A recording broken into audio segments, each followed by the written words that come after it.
Good evening, everyone. You are listening to the Digipire podcast. Today is March the 19th, 2020 at approximately 9 o'clock p.m. This is episode 37. We are discussing everything there is to discuss about copyright. Actually, not everything there is to discuss because this is only going to be 30 minutes long. But we are going to brush up on it and talk about how you can stay out of hot water and not to make the mistakes that I've made and that so many others have made when it comes to creating online. You want to make sure that you do everything on the up and up when you run an online business, because you're just putting it out there and people are just looking for you to screw up. So we're going to talk about that a little bit. We're also going to talk about how the current state of affairs with the coronavirus and how it affects your e-commerce shop, specifically drop shipping. We're going to take a few minutes to talk about that. And as usual, you can find all of our podcasts at digipire.com/podcasts. You can find this particular podcast at digipire.com/episode 37. And you can listen to all of our podcasts live on the website digipire.com/podcasts when it is live. We usually stream at 8 o'clock p.m. Eastern Daylight Time, but because of my little side project, my side hustle, I've had to start it later, and I'm going to discuss that at some point later on in the show. So yeah, we're going to talk. We have a lot to cover in a short amount of time, so if you just give me a few short moments, I will be right with you.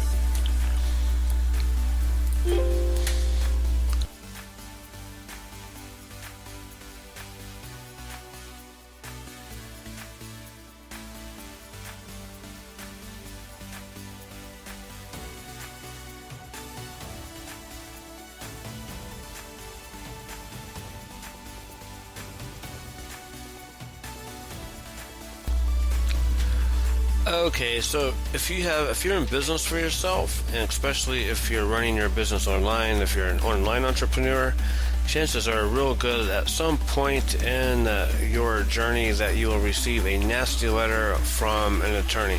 The first time that it happened to me, and I think I've told you guys many times, I've talked about it several times over the past 37 episodes, and I've blogged about it occasionally on my website, my personal website, and digipire.com. But the first time that it happened to me, and it wasn't necessarily copyright, it was trademarks, so it was still a violation. And what happened was back in 99, 2000, I'd have to look specifically what year, but it was around 99 or 2000, I squatted on CaesarsPalaceLasVegas.com. I purchased that domain and squatted on it because I had intended to use it I was promoting casinos at the time, and I had intended to use it for something in regard to that. And before I could even do anything with it, like maybe within a week or so, I had a very intimidating letter from their lawyers at Caesars Palace, their lawyers, and I think they're based in Las Vegas, maybe, I'm not sure. And it was very, very scary. I mean, I was a lot younger then, and I was just starting out. I didn't have a lot of money. I didn't know what to do. I was scared. I mean, I had bills to pay. I had my rent. I mean, it was just really, it was scary. And so, but they asked me to relinquish the domain, and of course I complied. I mean, there's no way that I could get into a fight with them, and at that point it was made illegal to basically squat on a domain, on a trademark domain, which obviously that was trademarked. So that was that. And they didn't give me that option until like the second letter or so. In the meantime, I was on pins and needles. I mean, that was awful. It's not a good feeling to think that your livelihood is just can go down the shitter at any moment, and it still can. I mean, that's the thing when you're in business for yourself. Things can change overnight. Things can change overnight for the bad. They also can change overnight for the good too, and the very good sometimes. So you just have to be appreciative and take everything as a lesson learned so you can move forward. The second time it happened to me, I was building a website, and I pulled some pictures from Google, and they were people, like they're from actual people. I mean, they were like pictures that people have taken of their family members, themselves. Sounds kind of creepy when I say it that way. But it was a website, and I was pulling, like, I wanted stock photos, or photos that looked, more professional or whatever. And, but professional, but not too professional, if that makes any sense. So I was pulling pictures from Google to build this website. So to make a long story short, I got another nasty letter from a lawyer saying, you're not supposed to do that, blah, blah, blah, you charge $50,000 per, so again, that set me back, and I was worried, sick. And of course, they just basically wanted me to take the pictures down, which I did immediately when I got the letter, but I was paranoid for a lot longer after that they were going to try to do something to me or get me in trouble or cause problems or whatever. And because you just never know. You never know how far people are willing to take things. And when even now, I can't afford to go and fight someone over something like that. So you have to pick your battles, and sometimes it's just not worth it. It's easier to just comply with what they want, and especially if it doesn't mean giving them money. That's a big thing. You just have to be very careful, and you have to be careful, especially if you run e-commerce sites. If you're drop shipping, if you build e-commerce sites, or just whatever, you have to be careful about that, or if you're selling on eBay, there's a lot of people that are pulling photos, like stock photos, from the company's products, the products that the company that owns that, the company owns the copyright to those pictures. So, say for like this happened to me actually several months ago, maybe a year ago now. I had put up for sale some Jackson Daisy lotion or shampoo or whatnot. I had put it up for sale, and not thinking that it would be a big deal. And I got, a nasty email from them saying that I wasn't allowed to sell their product or, use their pictures or any of that kind of thing, in which they're correct. I cannot, because that is, that's copyright. And if someone wanted to go after you, didn't want you doing that, that's how they would keep you from reselling their products, because they own the copyright to that image and that product. So you could put it up for sale, but you just wouldn't be able to use the pictures or any of their wording or their descriptions or anything like that, because they own the copyright to that. And so you can look on that, like on eBay and Amazon's like that too. And I got trouble on Amazon for the exact same thing. There were a few companies that came after me because I was, pulling pictures, like a lot of people do on Amazon, pulling pictures from their product and listing it for sale that way, and they didn't like it. So when things like that happen, it puts your livelihood, it's scary. It's really, really scary to think that your livelihood, your income can be stripped out from underneath you just with the stroke of a few pens. It's scary. That's why it's important that you diversify your portfolio and have several different income streams in case one goes kapooey. You have something else to back it up, because at any given time, I've had, like many entrepreneurs, I've had a lot of different kinds of revenue streams over the years, and a lot of them have dried up. And that's for another time. I could talk for hours and hours just about that. So you have to be careful. You have to diversify. And tonight we are going to talk about that. We're going to discuss copywriting. We're going to be discussing copyright infringement and how to save yourself time, hassle, and lots of money. We're going to go over how to find public domain images that you can safely use. And, it's not all about the pictures. You can also cause yourself a lot of problems by buying from a data warehouse that doesn't even own the license to begin with. They're just copying, they're getting the pictures illegally or whatever, and they're sending them to you with a fake license. And so you're stuck holding the bag because the company that you bought them off of was not legit. I'm going to give you a primer on Creative Commons and fair use and how to use them to steer clear of troubled waters, because as an entrepreneur, you cannot, especially when you're first starting out, you cannot afford a lot of the problems that can arise. And just because you paid for a picture, again, doesn't mean you can't be sued for copyright infringement. And it's happened to people many, many years later. I mean, I'm on a Facebook group where they talk about it. I mean, people are getting sued or in trouble or getting nasty letters from a website that they built or had built. A lot of times it happens when someone builds it for you. Like if you hire a web designer, they're taking pictures illegally, or people, that are copyrighted, and the owners don't want you using them, and you hired this person to do that.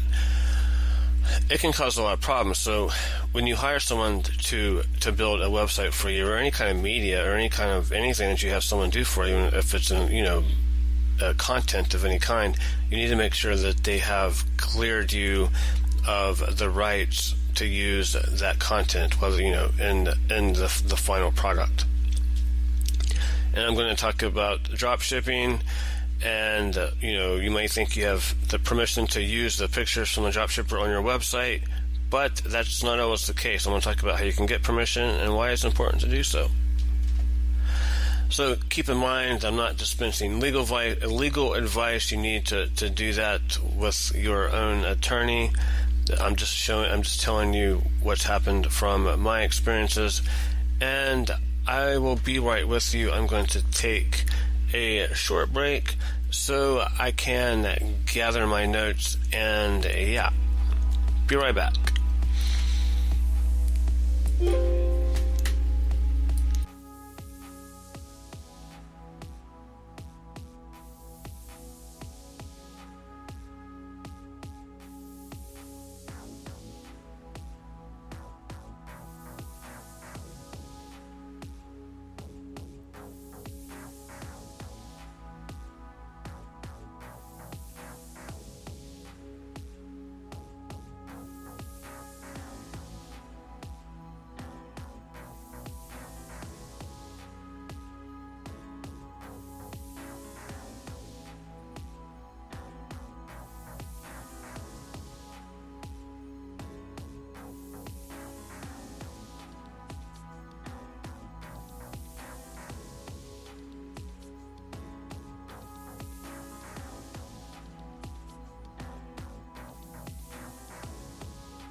Okay, first I want to talk a little bit about the licenses that you need to look out for when you're searching for photos, whether they, wherever you may be getting them from.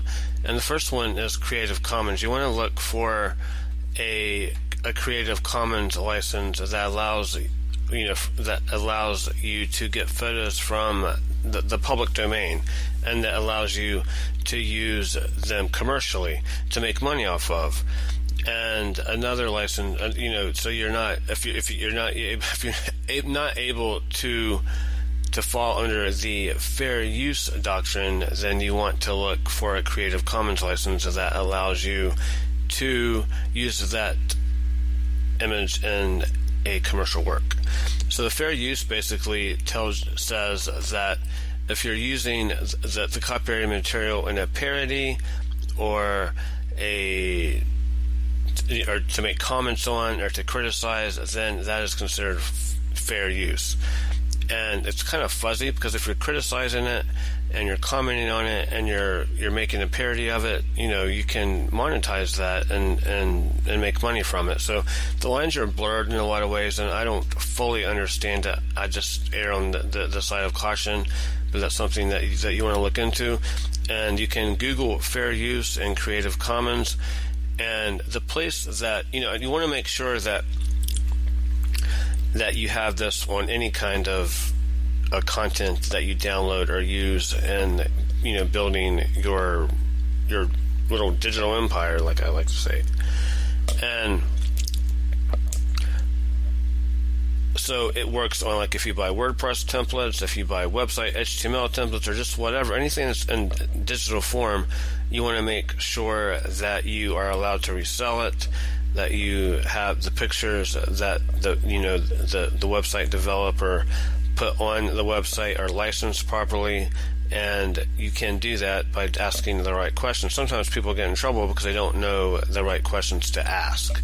So if you're hiring someone to build a website for you, you want to make sure you ask him or her, are the pictures that you're putting on there, are they licensed? Is it licensed? The WordPress theme, is it licensed to you? Can I resell it? Because there's a lot of little details that you need to know about, because like I said earlier, it can come back to haunt you at 10, 15 years later if it is not done properly. So yeah, but and for your ebook covers, like I made an ebook cover. The first time I made an ebook cover for Amazon, I write on several different pen names on Amazon, but under my own name I just have one book, and it was the first book that I had written on Amazon. And I took a picture off Flickr.com. It's a Yahoo company. It's FLICKR.com. And you can find, pictures there that you can edit, that you can make and make it and kind of mold it into whatever you want it to be. And that's exactly what I did. And I made sure that I had that you can filter by Creative Commons license and commercial use allowed. That way you don't have to pay any royalties to the owner of that picture and all of that kind of thing. And that way you're safe. And I take it a step further. I've been doing this for a few years now. I take it a step further, and I keep an Airtable on Airtable.com of all of the pictures that I create using whatever picture I found and make a derivative work. And so I keep a database of all of that, all the content that I use, where it came from, and all of that thing in an Airtable. That way, if there's ever an issue, I know where I got it, I know how I used it, and where I used it. So I think those are very important details to know, because a lot of times, you get lost in the details, and sometimes I'll overdo it. But yeah, so I think it's a good idea to do that. And it's not just about the pictures. I mean, you can run into problems with other works, like, say, for example, WordPress themes. If you build a website and you download a bunch of free WordPress themes and you're trying to sell them, you're going to cause yourself a lot of problems. And if you're using, if you're copying PLL, private label rights ebook, and you're trying to sell it on Amazon, you're going to get shut down real fast there. If you're, anything that your copy or you're using needs to be properly licensed, you're just going to save yourself a lot of time and hassle. And, if you're, WordPress themes, pictures, sound, I mean, you have to be careful with even the sounds that you use, like the music, the sounds you use in your content. You have to make sure that you're using a proper license and one that you can use commercially, and keep records of that in Airtable as well, because they will find you. If you're using, not everyone's going to come after you. Some people don't care if you're using their pictures of their content to sell their products or whatever, and some people do. And so you just need to understand, the different license types and the fair use. And and drop shipping. Like, if you drop ship, especially people that drop ship from China, usually it's okay for the most part, because you have to ask permission. Like, I would keep my drop shipping, whatever niche I'm in. If I'm in a stickers niche, I try to buy from the same company, the same AliExpress vendor, I guess, and let them give me permission written that I can use their pictures on my website, so I don't get in trouble for it. Even that's a little trickier. They're in China and we're in the United States, and it's going to be a little trickier for them to go after you, but they can. So it's just better to get permission first, and it's just the right thing to do anyway. Okay?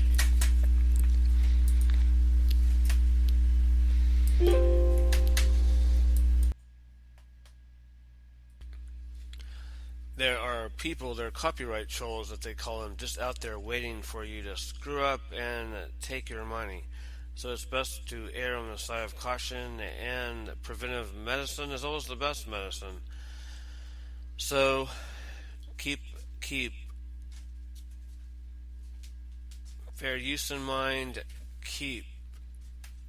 I'm sorry, got distracted. Just 1 second. I'm so sorry. My computer's messing up.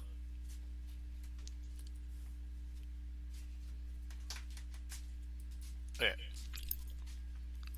So just keep all this in mind. Keep fair use in mind. Keep in mind the different licenses of Creative Commons. And, what do you do if you get a nasty letter or something from, an attorney?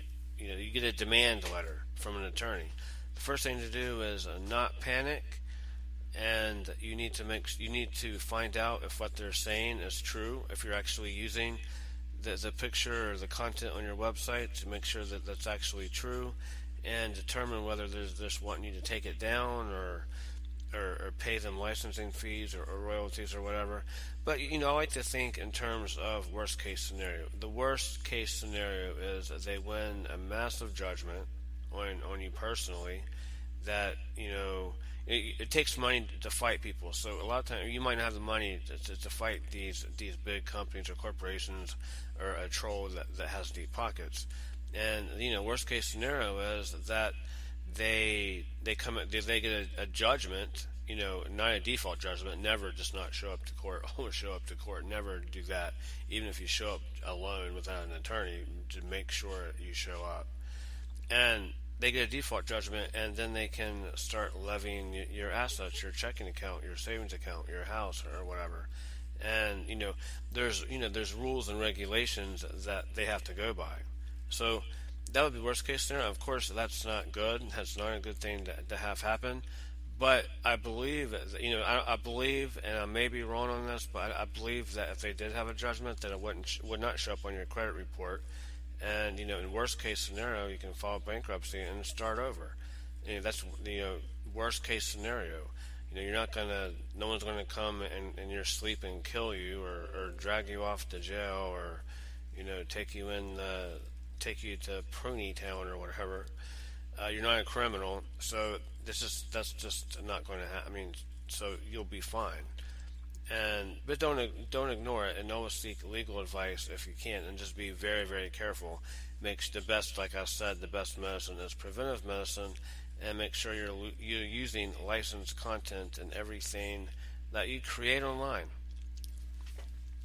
Okay, so you can find the resources You can find the resources that I mentioned on the podcast page at digipire.com/episode 37. There's a Facebook group there that's what they talk about. They talk about copyright trolls and all the people that have had problems with copyrights. You can find that on digipire.com/episode 37. You can find some places that I use to get content, written content, video content, if you can buy video clips even, and royalty free places that you don't have to worry as much about infringing on someone's copyright. So all those resources are there, and you can find the other podcasts I've done at digipire.com/podcast. I'm going to have to cut this short tonight. I'm going to talk a few minutes about my little call center hustle, and I'll talk about it more in length at journalmyhustle.com. I've been keeping a daily journal on, and this is going on the third week. This will be the third week, and I've kept a journal on it. And I want to talk about it briefly for 4 or 5 minutes. The third week, this week has been very slow because they've laid us off. I get to work. We're basically working 5 hours a day, and yesterday we didn't work anything. And it's really made me organize my time much better and be much more efficient because I have to work everything around that job. That dreaded job. but it's made me be more disciplined and organize my time much better. I have to really focus and complete tasks on time, or they don't get done, because like I said, I have to work everything around that. So I got my first negative feedback the day before yesterday, which really concerned me. And I don't take criticism very well. I take it personally, and not everyone does, but for some reason I do. The least, if someone criticizes me in the least, I take it personally. Shouldn't even be saying that, but I did. And I was critiqued that I was talking too fast, and I tried to, and I didn't make an excuse on why I was doing that. She said that I needed to enunciate the names. They couldn't understand the names. I was talking too fast, which I was doing that because in my mind I thought they didn't tell us to talk slowly or anything, speak slowly. But in my mind, I thought they wanted us to get the information out as quickly as possible, and as long as we were meeting their goals that they set for us to meet, that we were okay.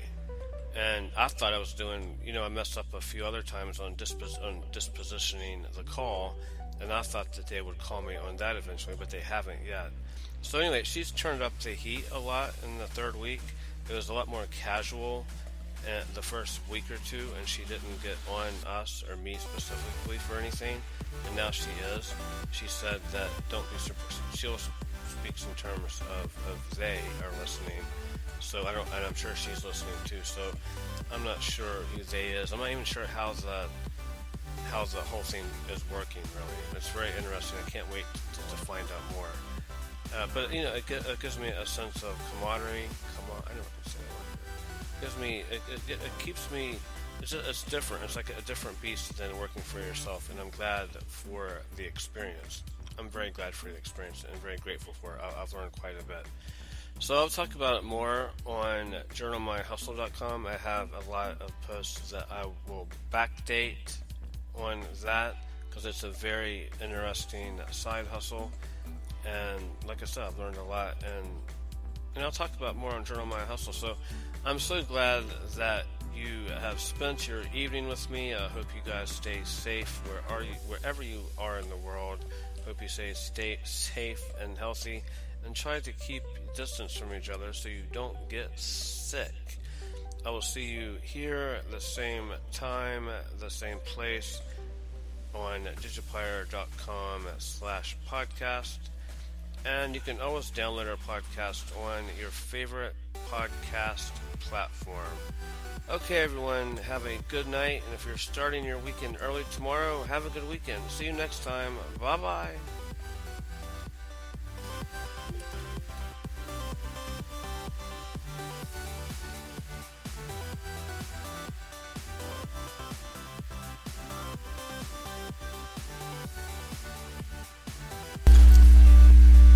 You have been listening to the Digipire podcast. We stream live every Thursday at 9 o'clock p.m. Eastern Standard Time. Thank you for listening. You can find all of our podcasts at digiplier.com/podcast.